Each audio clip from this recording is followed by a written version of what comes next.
Hello বন্ধুরা, আজকে আমি চিকেন রান্না করব অন্যভাবে। তো এই যে দেখো, আগেকার দিনে মা ঠাকুমারা রান্না করতো এইভাবে। তো মাংসটাকে ভালো করে আমি গরম জল দিয়ে ধুয়ে নিয়েছি, আর এবার মশলা দিয়ে সব কিছু দিয়ে একবারে মেখে নেব।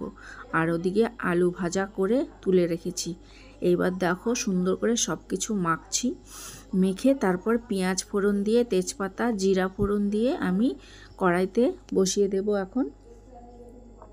তো পেঁয়াজটা একটু লাল লাল করে ভাজা হবে, তারপর দিয়ে দিব ওই মেখে রাখা মাংসটা। তো এই যে দেখো লাল লাল হয়ে গেছে, এবার মাংসটা ঢেলে দিলাম।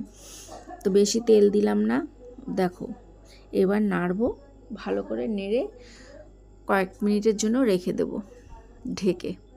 ততক্ষণে আমি অন্য কাজ করে নিই। তো তোমরা দেখতে থাকো, তোমরা আবার অন্য কাজ করো না।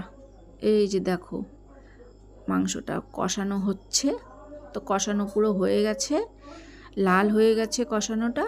এবার জল দিয়ে দিলাম, যেহেতু আমার মেয়ে মাংসর ঝোল খেতে খুব ভালোবাসে, তাই ঝোল ঝোল পাতলা করলাম। তো দেখো, তো খেতে ভীষণ ভালো হয়েছে।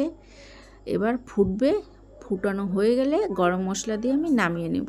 তা আমাদের বাড়িতে 3টা বাচ্চাই চিকেনটা খুব ভালোবাসে, তো ওদের জন্যই রান্না করা।